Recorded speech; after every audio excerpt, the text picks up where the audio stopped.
I'll start off by apologizing for the sound of my voice. This is actually me. This just came over me yesterday. Luckily, when I did the interview you're about to hear, I had a voice, so you won't have to hear me talk like this the whole time. Today's story is a bucket list feature, but in this story are some interesting underpinnings about adaptivity and how adaptivity is such a powerful tool for us when we're on the road or just in life.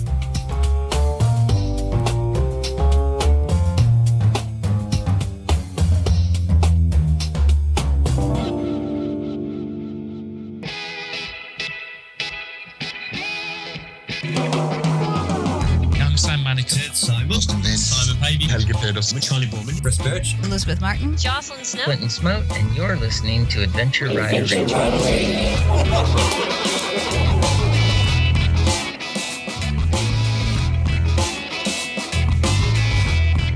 Best Rest Products is the maker of the Cycle Pump, the best tire inflator for motorcyclists. You can inflate a flat tire in less than 3 minutes. Is founded, assembled, and warranted for life in the USA. They're also the inventor and retailer of the combination tire iron / wrench, the Hex Wrench. CyclePump.com. And Green Chili Adventure Gear offers American-made, heavy-duty luggage systems for all types of motorcycles. You can turn any dry bag into luggage using their strapping system. And, of course, Green Chili Adventure Gear is tested in extreme weather and terrain to withstand the abuse that adventure riding gives it. Tough, reliable gear. GreenChiliADV.com.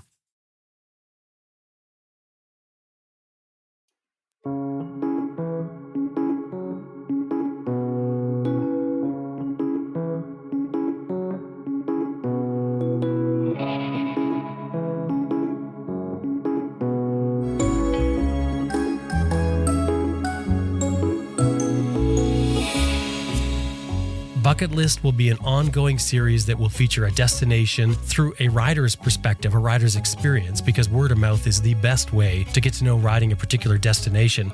In doing that, we're going to explore the culture and the roads and many other things that go along with it, so that maybe when you listen to this, you may want to add it to your bucket list. Bucket List will be a regular part of our series collection, along with Rider Skills, Deep Trouble, and of course the interviews that make up Adventure Rider Radio as it is now. So today, our exclusive series, Bucket List. I'm Jim Martin. This is Adventure Rider Radio. Stay with us. We got a good one for you.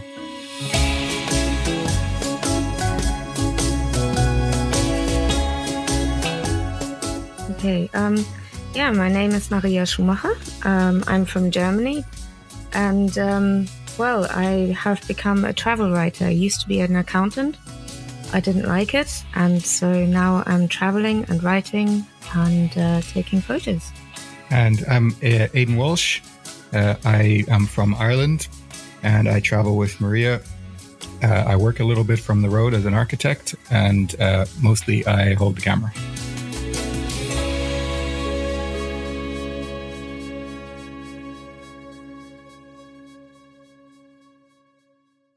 Maria, I'm intrigued. Accountant to adventure travel writer. Is that like in the same training you went for? Like, do they do like you teach you accounting, and then just as a side thing, just in case this doesn't go well, you can always do adventure writing?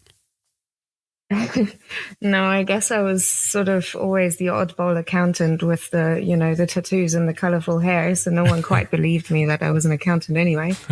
But no, I think at some point, we lived in London at the time. And at some point I sort of looked at the future prospects, being a bit on a financial side. How long would it take me to save up, pay off my studies, save up, buy a house?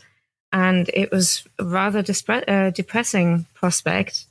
And so when we met Sam Manicom at our first ever motorcycle show in London, we were a bit confused because there's a guy selling books at a motorcycle show. And so, of course, we were intrigued and we went over to check it out. And he was telling us these stories of traveling around the world by motorcycle for 8 years. And we got really excited about that. In fact, we actually got so excited we forgot to buy the book. We had to buy it later and have it sent to us. And then on the way home from the motorcycle show on the train, the London DLR, it's quite a rickety train. We sort of looked at each other and went, do you want to go around the world by motorcycle? And Aidan sort of looked at me and went, yeah. And that was it. That was the decision made. So we were like, okay, well, I guess we need motorcycles, we need driver's licenses. And that sort of got us started. And of course, then the meager amount of money we saved up never did add up. So we never made it quite around the world. So we ended up sort of traveling as far as we could and then working again and traveling again. So then, of course, when we're working, I went back to my career as accountant and furthered that a little bit. But of course, you know what it's like. Once you're bitten by the bug, then, you have to keep going back. So we never, yeah. And now I'm like, I don't want to do the accounting thing anymore. Traveling is more fun. Well, yeah, it's. I was going to say it's like vacation, but it's not really, because it becomes your life, doesn't it? It's a way of life that you're doing. But I want to jump back. You see Sam Manicom at a motorcycle show. As you said, that was strange. You thought somebody selling a book. So in other words, if he was selling books on riding a camel around the world, you guys would be riding camels to this day? You never know, do you? Maybe. It just makes me wonder about the incredible salesmanship of Sam Manicom, or whether it's just the idea of getting away, or maybe you just didn't like being an accountant and you would have took anything that would have come along. I don't know. Maybe it was a fruit ripe for the picking. Maybe it was ready. Yeah, I mean, so we were there at the motorcycle show because, we were starting, I guess, to develop an interest in motorcycles, but we didn't know anything about them. Neither of us could ride or anything like that. But I guess our first foray into learning about motorcycles also had this little travel element to it. So the two kind of probably came together for us at the same time. Mm. It's quite a leap, though, isn't it? An interest in motorcycles to going there and being inspired. I think it really, like, all kidding aside, it speaks more to suddenly seeing the possibilities of what you can do with a motorcycle and travel, obviously through Sam Manicom, which is a great example. But it's seeing those possibilities that really, set the fire, not so much just getting away. I mean, you could have done any method at all of getting away, which everybody's heard of backpacking and things like that. But there was something about this, the motorcycle, I'm assuming. Yeah, I mean, it's a cliche by now, but it's the freedom, isn't it? Mm-hmm. It's the thing can take you anywhere, and you can stop where you want, stay where you want, go where you want. And yeah, I mean, you could say maybe in a car that's the same, but well, one, a car is more expensive to maintain. And two, it's just not the same. The destination is important. Whereas on a motorcycle, it's, the freedom of the ride as well. And I think I did my license when I was 26, and I'm regretting I didn't start at 16 when I could have done. I missed 10 years of this freedom already, kind of thing. Right. Aidan, can you talk about why you are with Maria at a motorcycle show? How did that happen? Originally it was one of these things that I had planned to do with a friend of mine. We were both kind of thinking about getting motorcycles together, and this show is a yearly expo that's on just outside of London every year. And so we thought we'd go and, make a day of it, see what's around. And at the last minute, my friend had to pull out. And Maria and I hadn't been dating for very long. But I said to her, I don't know that you have any interest in motorcycles, but we'll make a day of it. We'll look around, and, it's something unusual to do. And she said, yeah, why not? So we kind of ended up there, and it just went from there. As she says, on the train on the way back, we had planned to travel around the world.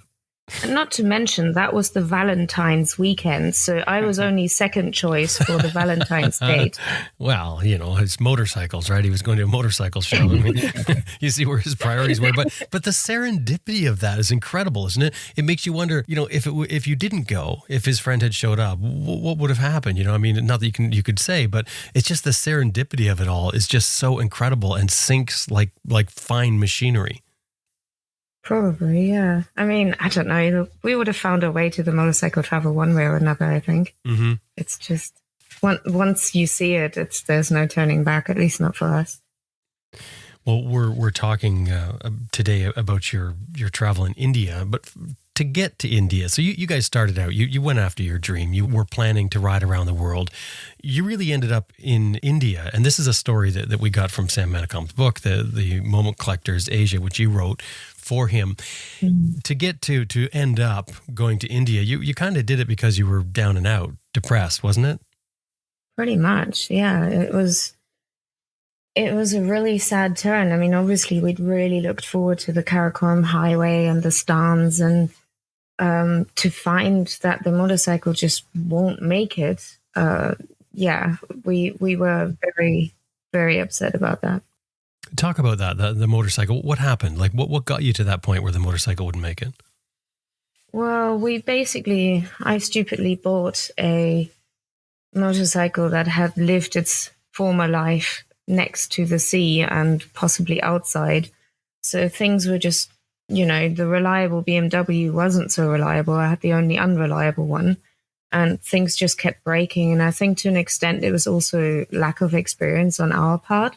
So every time something did break for us, it was the end of the world because, we didn't know what it was, how fatal it was, could we fix it? Mm-hmm. So we'd come across a few things like the suspension failing, and we basically just figured if this sort of trail of stuff going wrong continues in the Stans. At the time, there was, I think, one at least where you only get a 5-day transit visa. And so we basically figured if this continues, there is no BMW parts out there. So we would just end up on the back of a truck and have to, head for the border on a truck. And that's just not how we wanted to see the Stans. And it just felt more and more impossible. So you left the UK and you were on your trip. You got to the Stans, and this is what point you're at. You're talking about this 5-day transit visa, which if anything goes wrong, you're going to truck the bike across. And what happened? Did you set up camp? No, we were in Georgia, so we weren't quite in the Stans yet. The Stans was next. Mm-hmm. And in Georgia, we had found, we just had YASS send another suspension out for us because both our suspensions had failed. Mm-hmm. And there was no way to repair them. So they were really cool. They just sent a new one and said it shouldn't have failed. Here's a free new one. Wow. And we were just staying at this sort of family hostel type place. And they were really nice. They just sort of let us in, part of the family, kind of stay as long as you need, and fitted those new suspensions, and then sort of sat there and revisited our budget and revisited, how things are going wrong, and just realized it, the next leg was going to be where we're all out and it wasn't going to happen. So where we were there in Georgia, there was a ferry that went back to Bulgaria. And our bikes being European, we could store them in Bulgaria without, paying import taxes or anything. So this was sort of our last chance to turn them around before we're in the thick of it in the Stans. This was the plan you came up with. Yeah. And so, we just left them in Bulgaria and went, to be honest, we were like, we didn't want to deal with those bikes anymore. We were so done with them. So the India option was the next thing. It was going to give us a little bit of Asia that we wouldn't otherwise have had, that we could do. Now, your plan is what? To fly to India? What's your plan? Mm-hmm. Yeah, so we left the bikes and bought a ticket to India, got a visa. Longest we could get was 6 months. And literally bought a ticket, took our helmets and flew over there. And I think I mentioned it in the story, the one sort of thing we did research was that that foreigners could buy motorcycles in India. So that was a plan. We'll just buy one there. And since it's an Indian bike, doesn't matter. They'll know how to fix it. We don't need to bring the tools. And it also doesn't matter if they do fix it any which way, because it wasn't going to be our holy bike that was going to take us around the world. It was just, a bike we buy and sell. So it took a lot of the heavy lifting out of it and made it a lot more relaxing for us. So when you're sitting in Georgia and you come up with this plan of dumping your bikes in Bulgaria at Moto Camp and storing them there, and then going to India and buying a bike, it's solved. You're back on track again. Life looks great again. What was it like arriving in India? What was that initial, step off the plane sort of thing? To be honest, it was a little bit scary. We arrived late and we had a hostel booked. And I think we were pretty much novices to a world so very different from our first world. I think it's the first time both of us went to something. I had been in Thailand briefly, but it's the first time, we went into this chaos that India is famous for. It was getting dark. We took a taxi to the road, what is it called? Grand Bazaar Road or something, where all the hostels are and all the hippies go to, the backpackers. But we didn't really know much more than that. All we knew is that people in India are famous for, scamming tourists that look like fish out of water and just arrived. And of course, we knew that's exactly what we looked like. But yeah, we took the taxi to that road and then walked down it in search of this hostel. And the hostel we booked, we finally found them. They liked to, put similar names, because if one is popular with this name, then surely the other one will have a few. And so we did find it in the end, and they took us down this alleyway, and we were going to be in the second building that they had, and we were already thinking, oh gosh, this is dodgy, like we're not going into the front door of the one that we think we booked. But it turned out all right, and it's just friendly people and super helpful. And it was just a second building that they had a nice room for us. It was fine. They helped us sorting out SIM cards the next day, and it's just, it was our first sort of like initial shock, and then having to learn how to just trust these things. It's different in other countries. You have no idea. But in the end, people are people, and they're just being nice and they're being helpful. And yeah, we landed on our feet, really. It could have gone really wrong with all the scary stories you hear, but actually, no, it was fine. It was just so different to what we know. And the next thing you have to do is find a motorcycle. Aidan, can you talk about the search for a motorcycle? So we did a little bit of research, and kind of the one thing that we kept coming back to is this particular neighborhood in Delhi, which is famous for being the motorcycle district or what have you.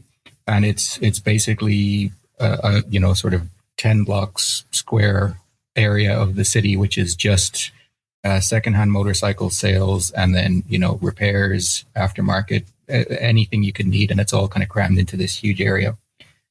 And that was kind of as far as the research would take us. And so we figured we'll just wander down there. Delhi has a really good public transport system, subway. So we took the subway down there, kind of got off on one end of this district and just started walking up and down the streets. And as Maria said, we were pretty new to India, and the noise and the color and the chaos. So it was pretty hard to, it's not like you can browse for motorcycles because it's chaos. So you just kind of wander around. Well, describe that chaos a little bit. Well, it's, on any given street in this 10 by 10 block area, there's probably motorcycles parked like 6 or 7 deep, all like the full length.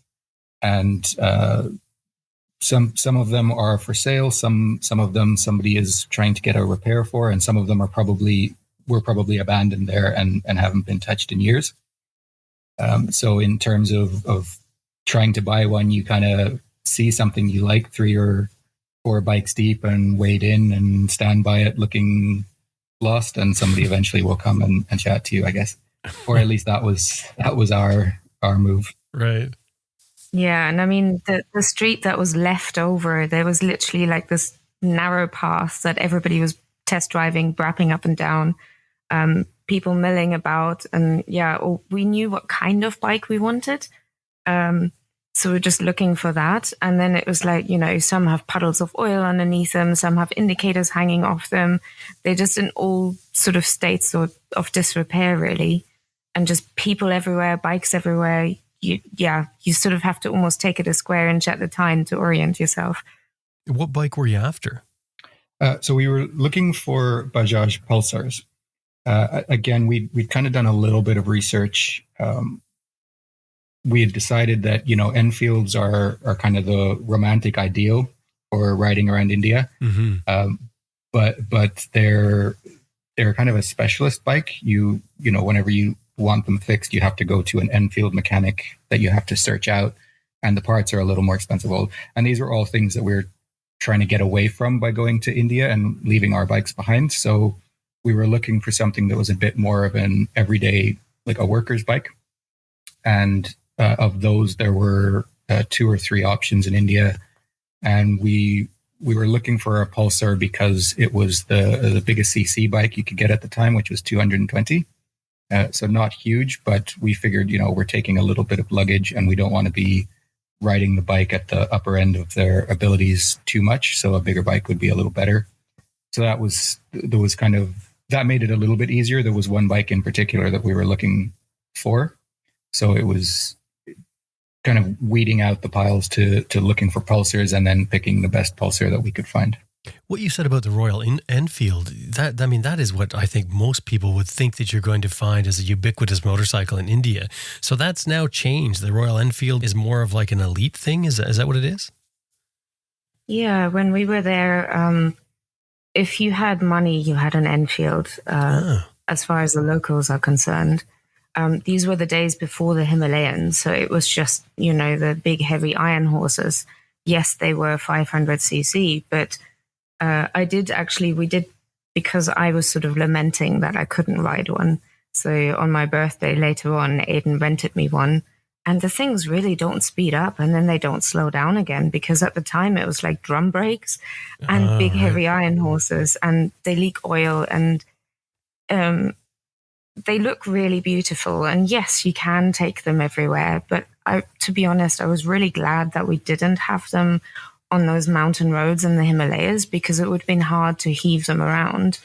The Pulsars that we went for, not our style at all. They were sort of sports bikes, but they were so easy to just kick about. And like the road conditions didn't matter, even though we had street tires, because they were light, they were easygoing. And so Enfields are beautiful, but I know people travel on them, but for us, I think it was the right choice not to go with them. And interestingly, we did get, when we were first researching what bike we should take, we did get input from some people who said, well, if you're going up into the Himalayas, you're going to need a Royal Enfield. You need the 500cc and, the sturdier bike. And of course, when you get up there, everybody in every little village is riding a little 150 that's 20 years old. So it obviously can be done. Well, you guys found motorcycles and you got away. What was it like getting in your bikes and pulling away? Like you're pretty fresh into India. This is the big adventure. You're on these unknown bikes. Talk about what that was like.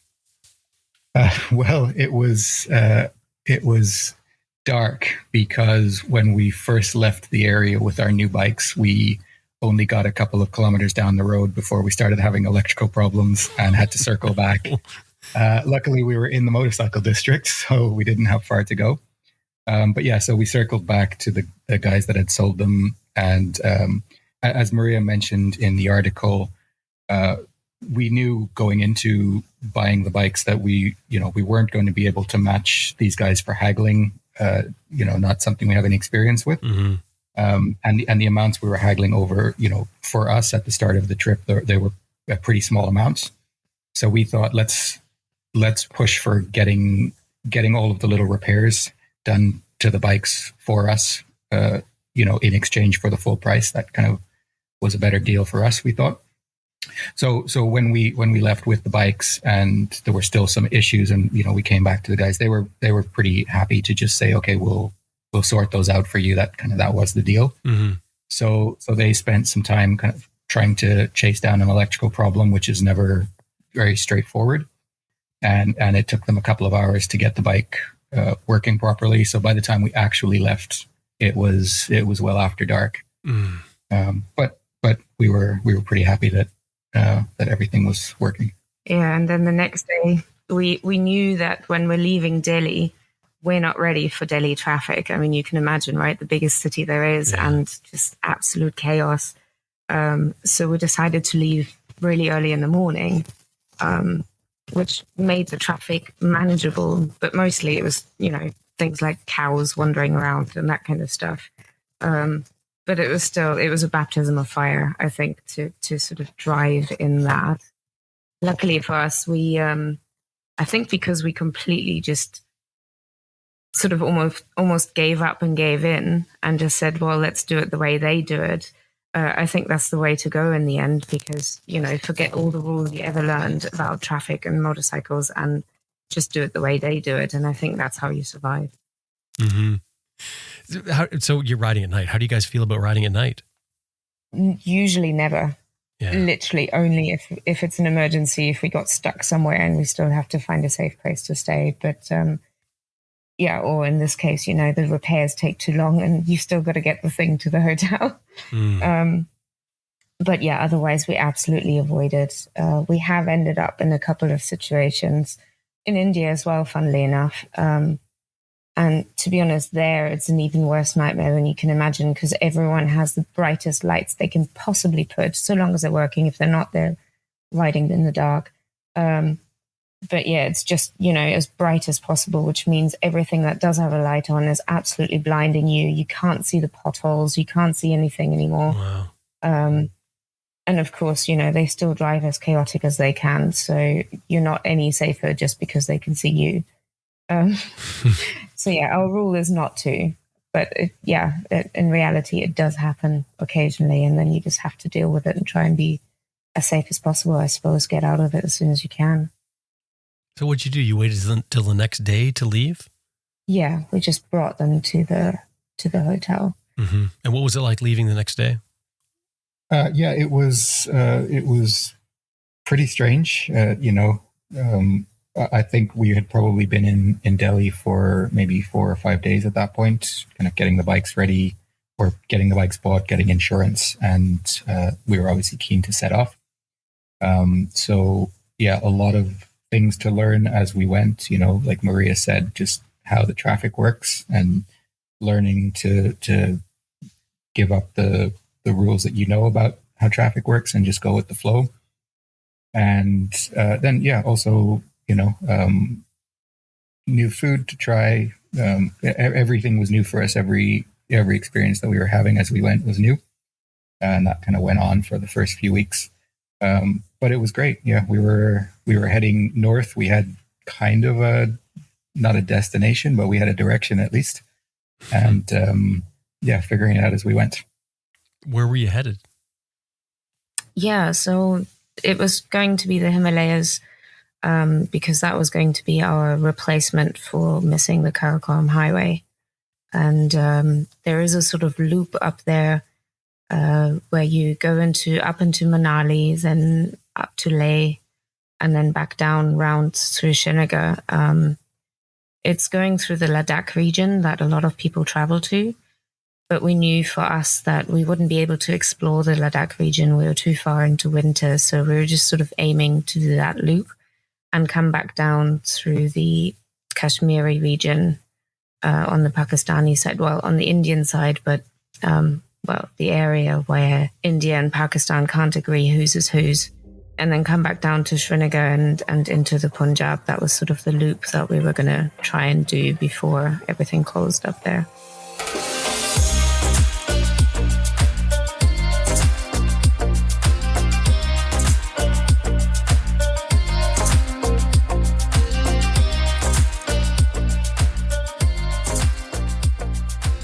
If you've ever dreamed about riding Africa, here is your chance. Renadian Adventures specializes in riding Africa.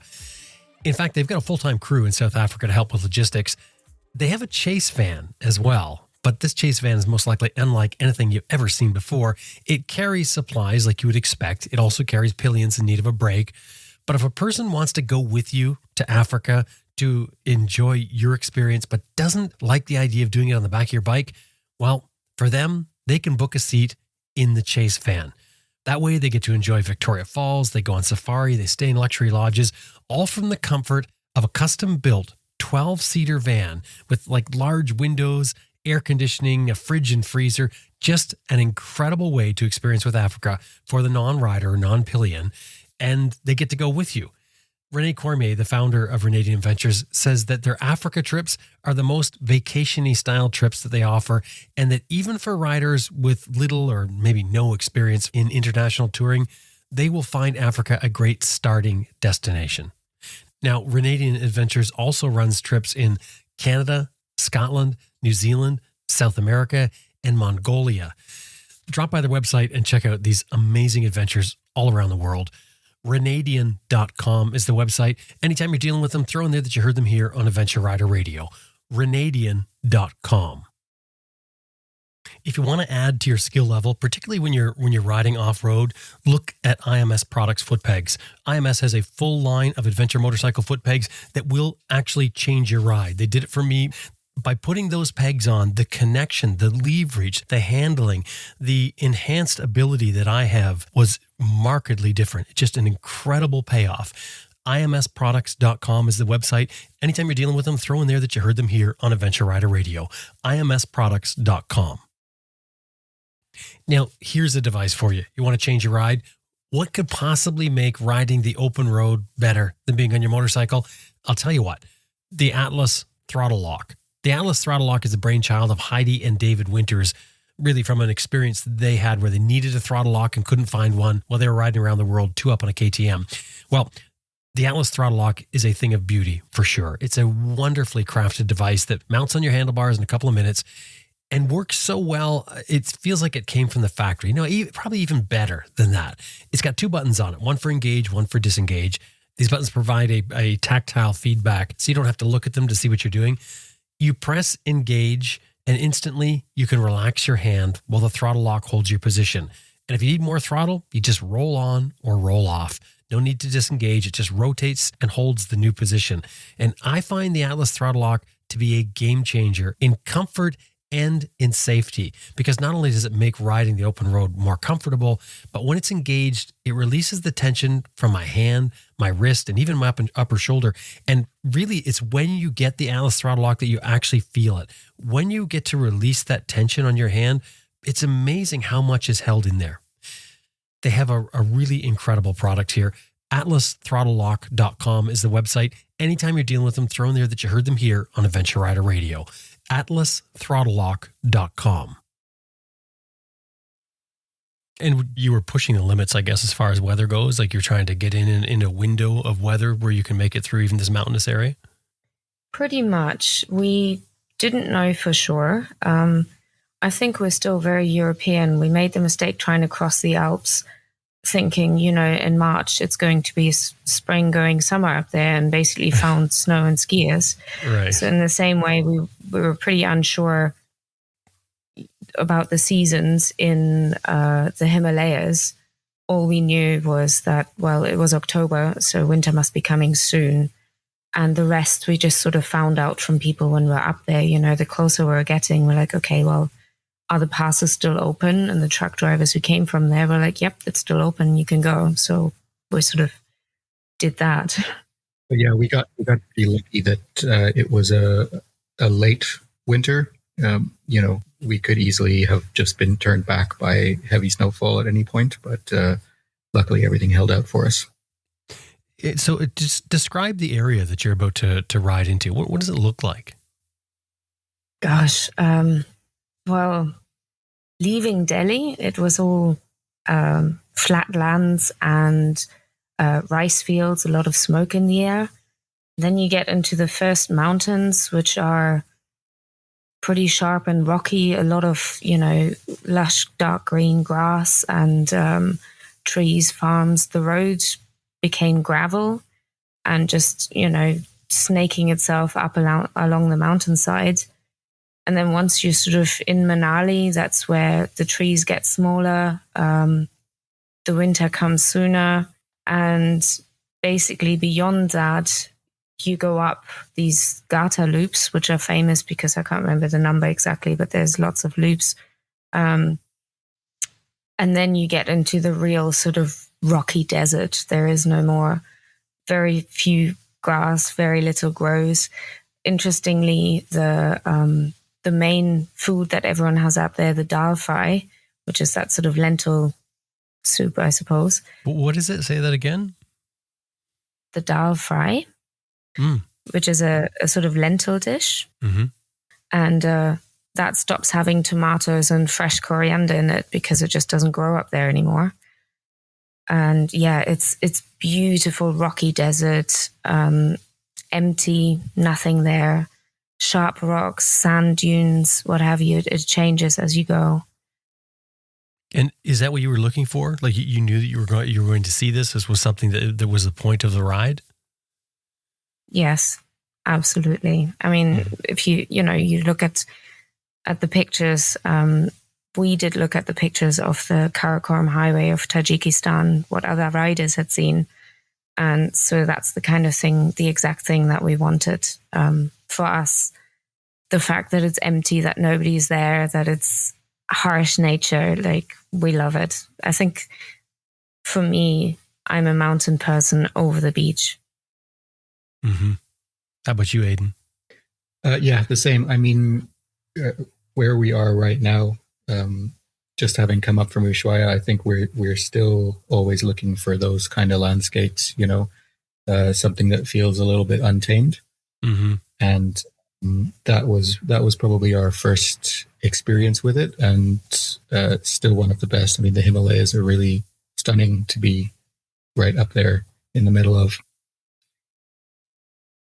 We didn't talk about this actually at the start, but you're traveling right now. As you just mentioned, you've come up from Ushuaia. You're in where? Argentina right now? Yes, we're in Argentina, and we're just heading back towards the Pacific side, or the western side where the Andes are. Right, in mountains right now. I mean, where are you at a hostel? Yes, yeah, it's a hostel. We're in El Calafate, which is on, I think it's called Lake Argentina, and it's a sort of a 1 hour ride away from the glaciers and the mountains. Right. Yeah. So internet is a bit of an issue. So our little dropouts and things like that is because of where you are. But so let's jump back to the story though. Back in India, you're riding in the Himalayas. What was the riding like up to this point? Definitely took some getting used to. I mean, on the one hand, we've got these new little bikes that are very different to what we'd been traveling with before. They're much smaller and lighter, and also we don't have any of the quote unquote like correct luggage. We just strapped some backpacks here and there on the bike, so everything's a bit wobbly. And then the roads, as Maria said, they'd mostly turned to gravel. And most of the traffic that we met was coming the other way. Everyone was coming down the mountain for winter, so it was mostly big trucks, army vehicles, things like that. So all of that took some getting used to. And then, of course, you're constantly, staring off at the amazing landscapes and then getting pulled back to reality when a truck's coming towards you. So pretty interesting riding. Are there places to pull out and stop, or are you sort of stuck on a narrow side of the road? No, I mean, you share the road. So whatever space there is, you squeeze past. I mean, some places it's wide and open where there's space. Other places, you squeeze past. But I think the pictures that you often see when people are up there is when there's still snow and you got a snow wall caving you in. In this case, it was all melted away because it was the end of summer. And so it was just whatever space is available. And to be honest, some stretches are pristine asphalt because the army is up there and they need to transport everything. So sometimes you have like this amazing asphalt sweeping bends and the sports bikes are having fun. And other times it's deep potholes, narrow, or, some avalanche has just crashed the asphalt away and you just make do, you squish past. It's rocky, it's muddy, actually we were lucky, it was very little mud because it was so late in the summer. But then you also get brand new bridges and they look stunning, but the middle has just broken away because of some weather or some mountainside coming down, and then everyone is back, crossing the river at the bottom. And you just follow the tracks and they lead through the most shallow part and you ride through it. So you're riding along a road, it's dirt, and then all of a sudden it just turns to asphalt and it's a great ride for a while and then it's just back to dirt?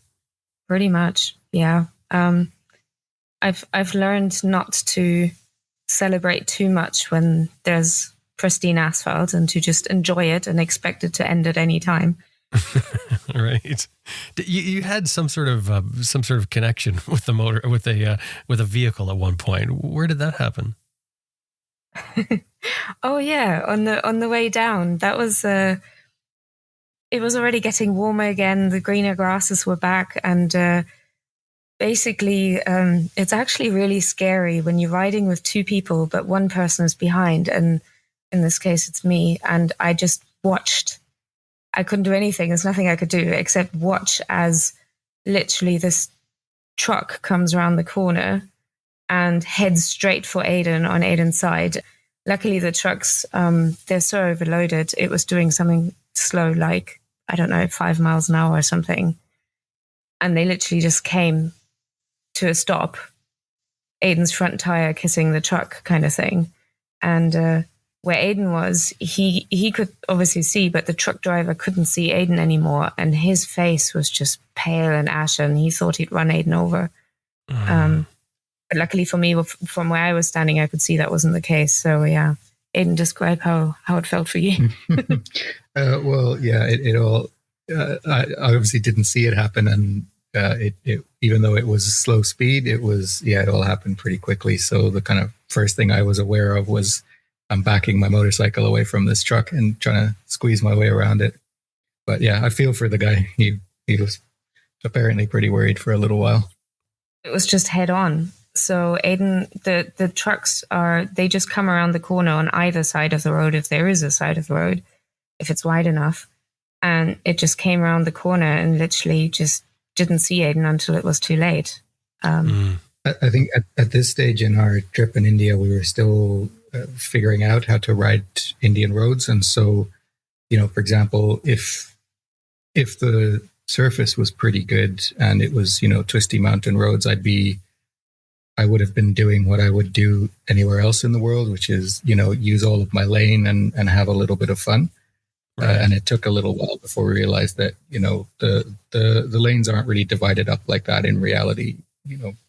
People like trucks will overtake each other coming around corners, and really there's a hierarchy depending on vehicle size. So as a motorcycle, you got to assume that you don't get to use your lane unless there's no one else in it. You don't matter. It often does seem like that, but I'd say that truck driver's pale complexion, I think it did matter to him. Mm-hmm. You ran into weather. Things got very cold. Can you talk a bit about that? Yeah. So, I mean, this was kind of a result of us not really doing any research and, deciding to just take each day and see how far we could get. So we didn't really know much about the area we were in. I think we had either a paper map or maybe, this would have been before everybody had Google Maps on their phone. So we had something that was telling us, there's a name here, so it's probably a town. It looks like we can find hotels as we go. But what we were finding was that a lot of these were temporary towns. So they were, yurts and temporary constructions that are there to service the truck drivers and the army. And then at some point, as winter's approaching, everybody packs up and goes down the mountain. So a lot of the towns just weren't there. So it's just deserted after that. Come wintertime, everybody's gone. The place is deserted. Yeah, exactly. There might be a permanent town sign, like giving the name, but then there's nothing there. Mm. And we were also finding that, while we had been used to going over mountain passes, so you climb a little bit, you get some altitude, but then you pretty quickly drop down. And it just happened that we had hit this plateau as the evening came on, and so we just were waiting to drop down and lose a bit of altitude, and it just wasn't happening. And coupled with we couldn't find anywhere to stop because none of the towns were there. So it ended up getting late, getting dark, and this is one of those times where we found ourselves having to ride at night, even though we typically try not to, because there was just no option to stop anywhere. Yeah, and I think we're just completely underprepared. So we had woolly undergarments and our bike jeans and a jacket, and we had it in our heads that we were going to camp up there. And then we sort of bumbling about till past 4:00, and we just suddenly realized, up there when the sun can't go over the mountaintop anymore. Suddenly it got freezing cold, literally.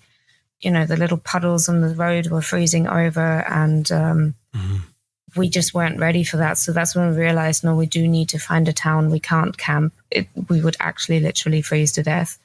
So yeah, and then we ended up riding at night trying to find a place. The first place just said, no, we don't have space.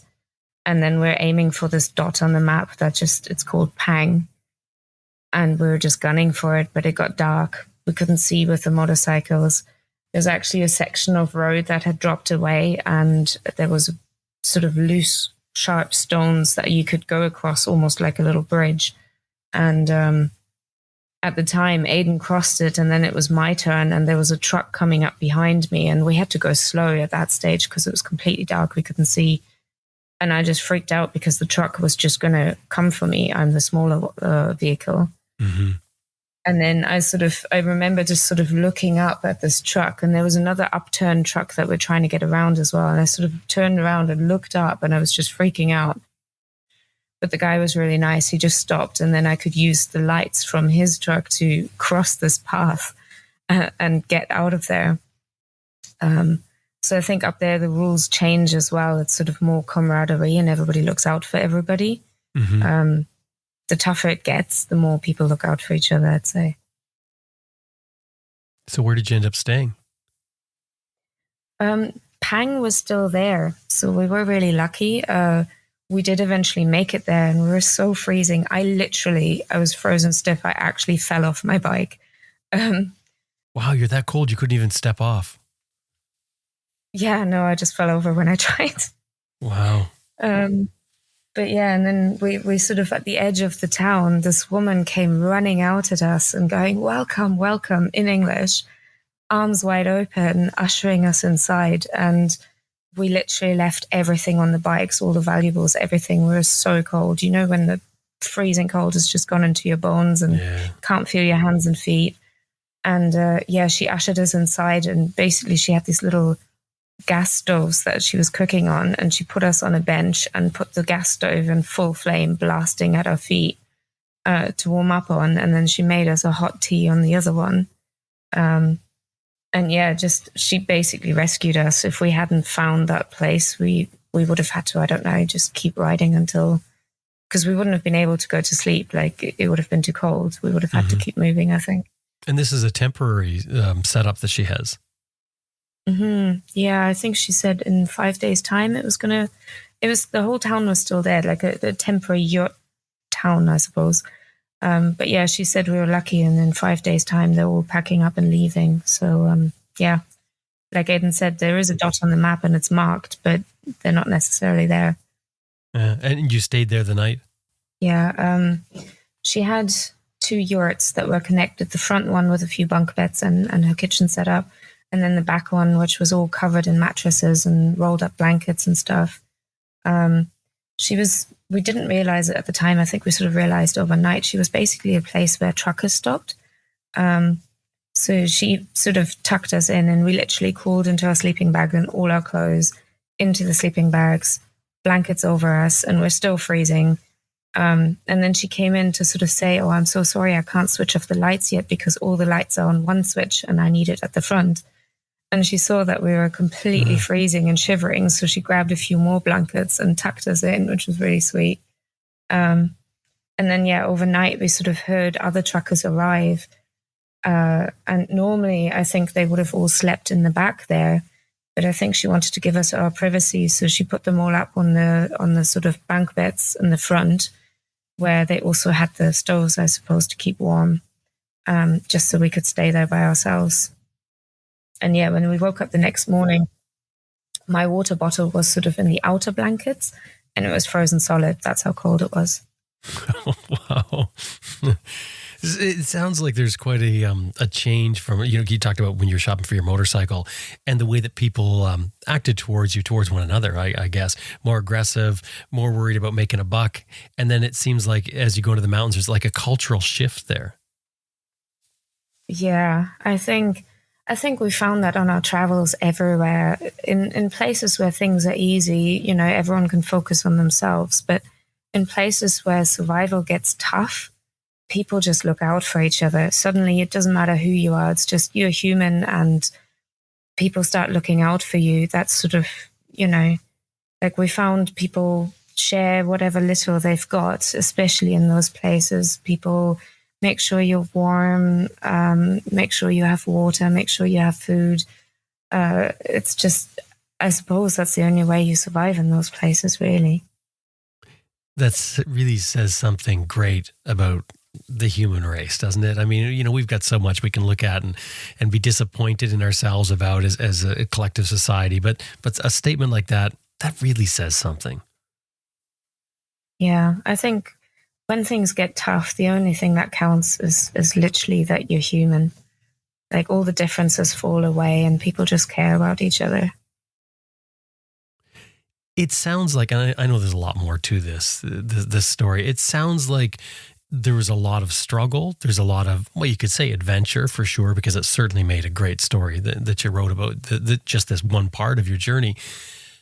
What was great about it? Like, what made you? Because I know when you finished this, you guys were pumped. You guys were pumped for more of India, and I think you were there. You said you were there for 6 months, and this is only the first little bit.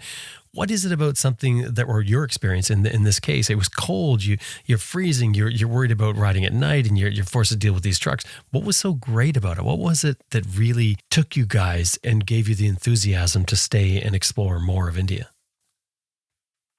I think for me, it was exactly what we were talking about. Just, when you have that sort of extreme experience and then you experience this extreme kindness, this extreme care, and also just all the contrast in India, it just makes you feel alive.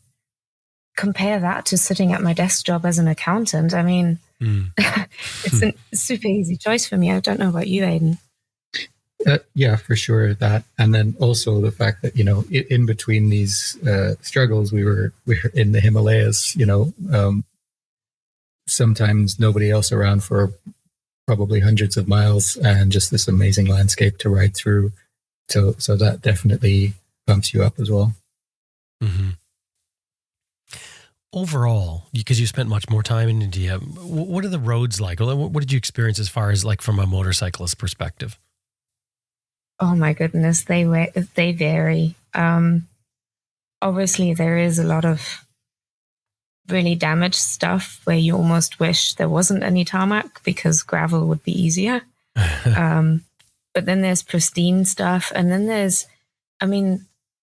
it's almost like time hasn't moved on for some people. So in some places, they'll make this huge investment and put a 2-lane either side highway through where the old road was, which was just hard dirt, and it goes straight through the village, but people still just treat it like, well, it's the main road, right? So that's where you spread out your chilies to dry, or you lay down your grains for people to drive over so that they get thrashed for you, or, you still herd your animals, your goats along the road.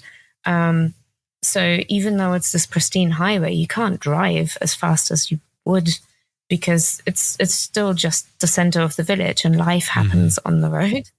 But literally, I think any kind of road you can imagine, you'll find it in India. Any kind of quality, any kind of type. It's just be ready for anything, I think is the deal. And what about accommodations? I know you stayed at a hostel. Did you stay at hotels as well? Yeah, we did. We did bring a tent with us. We kind of naively thought we'd, camp as much as we can. And in the 6 months, I think we probably used it maybe 2 or 3 times. And even then, it was pretty hard to find an out of the way space. So mostly we stayed in either hostels or hotels. Again, different parts of India have got really different accommodations, depending on if there are a lot of truckers passing through, in which case quite often the roadside restaurants will have a little space out back, which is kind of just a big covered area with little cots. And you just kind of spend either a few hours there or the night or whatever. And then in areas where there might be more middle class, maybe people doing business trips and things, you'll get more of a fancy kind of hotel.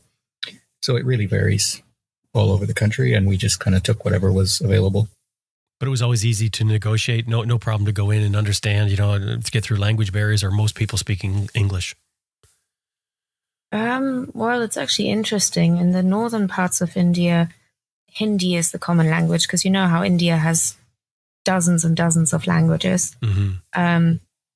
And then we just about learned a little bit of that, and we got to the south, and they looked at us. You're strange. Why don't you just speak English? Like the common area, the common language in the south is English. Right. But yeah, I mean, if you walk into a hotel, it's kind of obvious what you want. The only thing we found in some places, and we had to learn that, like you could see all the room keys lined up, not a single room is taken, and you walk in and ask for a room, and they say, well, it's full. And you're like, huh? And basically what we learned with time is that to accommodate foreign tourists, they have to register, and they have to register the foreign tourists and then hand that in. And a lot of them are just simply not registered to accommodate foreign tourists. So some of them would just let us stay anyway. And then others would just follow the rules and not. So it could be interesting to find something. And then in the Himalayas, obviously a lot of things were closed for the season. But we always found something. Like it comes back down to, people want to help you out in the end. So there's always something to be found. I think the trickiest thing is the camping. Again, because people are too helpful and too curious. So we had a place where we rode to in Rajasthan, open wide desert, and we took, a dirt road, off a dirt road, off a dirt road, off a dirt road. We haven't seen people in over an hour or something. Mm-hmm. And we sort of found a spot, pitched the tent, and within 5 minutes there was 2 guys asking if we needed, I think the first time, if we needed water. And we said, no, we have everything. So then they left. Then they came back with about 8 guys, curious. Did we need a pickaxe to level the ground? All sorts of ideas. And we said, no, it's all good. And then they came back, I don't know, this time it was dozens of people, women, children, everything. And by now we're, showing where we're going on the map. They're all nosying around this crazy tent that we have, all curious, all wanting to know. It's getting dark, and we're thinking, gosh, we'll never get peace and quiet. So in the end, we did this thing where I sort of pretended to be the angry wife. It's time to go sleep now, and went into the tent in a huff. And so then the others understood that Aidan now had to follow, and left us alone and let him go into the tent. And then suddenly we're hearing noises and scruffling and people talking, and eventually there's a light. And so we come back out, and literally, I don't know, the whole surrounding area is there having a nosy at these tents and having a look. And the lights is a police car shining the light on us. And everyone is just curious. I think at some point they offered us to stay in the local school to be safe from snakes. And then sadly the police sort of said, hey, it's no longer safe for you to be here because everyone knows you're here. And obviously they didn't want anything to happen to us on their watch. So they made us pack everything up and follow them, and sort of marched us into a hotel. And stayed there to make sure we're signed in and paid up. So we're definitely staying and not going back out to camp. So, that's sort of that kind of experience. So from then on, we knew we must absolutely hide. I think one time we hid in a thicket of thorn bushes and cacti to make sure nobody's coming. In the Himalayas, it was kind of different. People were, at one point the army found us and just made sure that we're okay. And we had everything for the night and said, if you don't, just our barracks are over there. You can always come and sleep there. And at some point, an old lady found us in a field somewhere, and she just made sure that we had enough food and drink. And then once we convinced her that we had everything, she left. So in the Himalayas, it's a little more peaceful. Again, the different attitude of people there.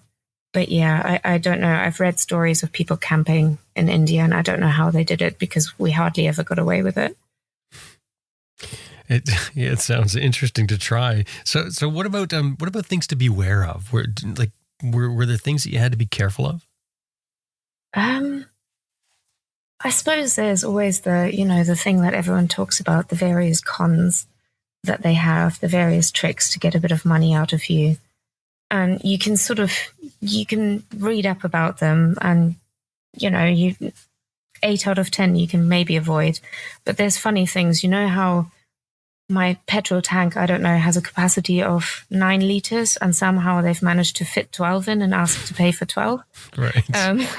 So little things like that. Or, you go to the same shop to buy whiskey or rum, and the same size bottle costs different amounts every time you go.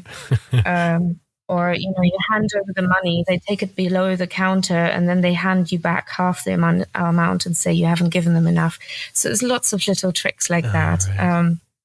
I mean, none of them super harmful or anything. It's just, I suppose, just a desperate people seeing a walking cash machine trying to get a bit of the share, Mm-hmm.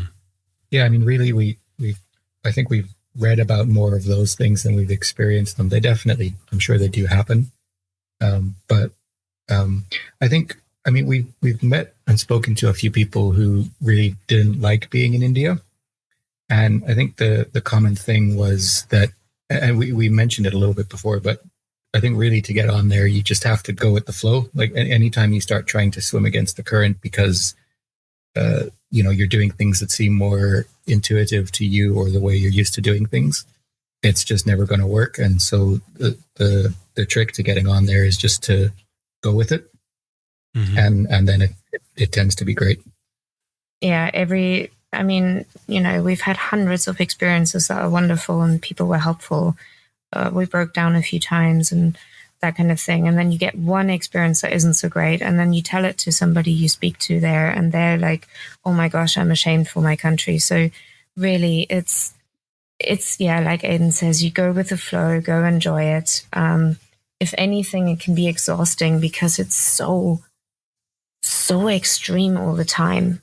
Literally in one day, hundreds of people will ask you to take a photo with you. And after a while, you're just exhausted. But we just learned how to handle it. And we learned that if you go to the less touristy places, you have these crazy things happen to you, like a school bus reversing and the kids piling out all to get an autograph and then piling back onto the bus and things like that. But then, we learned very quickly that when it got too exhausting, and it's only exhausting because we have our sort of, our Western way of doing things, our personal space and that kind of stuff, then you just go to an area that's more touristy, like Goa, like Hampi, like Agra and the Taj Mahal. And in those areas, people are more used to the way tourists do things. So things become easier, you're allowed to say no, which in other parts of the country you don't. They're used to the fact that you can't drink the water. They know what you're looking for. And then we'd sort of go there and recover and look at those sites. And then we'd sort of get hungry for the real India again and just drive out to where the backpackers don't make it because buses don't go there. And sort of after we sort of figured that out, it actually became really easy. And yeah, like Aidan says, you just go with the flow and we really enjoyed it. So is it worth it for a motorcyclist to go and tour India? Oh my God, yes. Yeah, it's definitely not. It's not an experience that we've had anywhere else, at least not exactly like it. There are other places with amazing landscapes, other places with amazing food, with amazing cultures, but India is definitely unique. And I think if you can figure out how to do it, it's absolutely worth doing. Maria, Aidan, thank you so much for talking with me today. And I really enjoyed your story in the Moment Collectors Asia. That was great. You're welcome, yeah. Yeah, thanks very much for having us.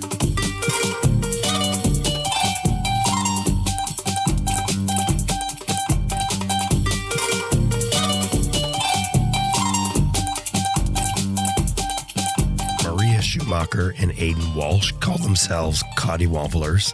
They've given us some stunning photos from this trip that we have in the show notes. And their story is in Sam Manicom's newest book called The Moment Collectors Asia, available at Amazon or from his website. All those links in the show notes for this episode on our website, adventureriderradio.com.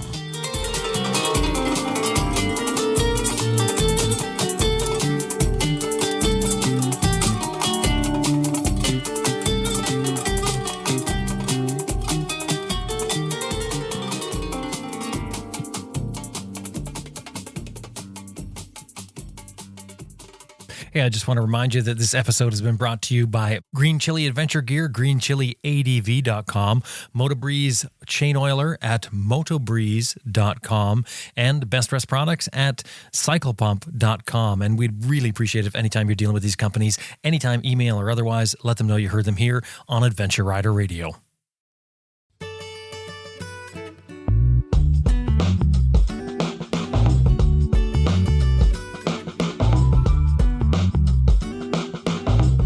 Well, that about wraps up another episode of Adventure Rider Radio, and we sure hope you enjoyed listening to it as much as we did making it. Special thanks to our producer, Elizabeth Martin, and of course you. Thank you very much for listening and being a part of the show that way. Hey, if you like what you're hearing, what we do here every week and what we do every month on our other show called Raw, that comes out the 21st of every month. So every month you go to you can go to our website and find it at the website or wherever you're finding your podcast. But if you like what we're doing here, we would really appreciate it if you could give us a 5-star review wherever you're finding your shows, wherever you're listening to it, because that helps other people find the show. And you could go one step further and you could share it maybe on social media or with your friends or whatever, again, to help other people find the show. Or you could go one step further, which to me would be really, really appreciated. That would be consider supporting the show. Drop by our website, adventureriderradio.com, click on support. There's a bunch of different ways you can do it, but one of the best ways you can do it is join our Patreon account. You can get some ad-free listening. For instance, if you don't want to hear the ads, there's an ad-free version for through our Patreon account. You just sign up there. I forget how much it is that you sign up for, but you can get the ad-free version at a certain tier. And you would be there for us each episode each month, and we would really appreciate it because the show is built on a model of advertising and listener support. Well, now it's time to get out there and ride your bike if you can. My name is Jim Martin. Thank you so much for listening, and I will talk to you next week.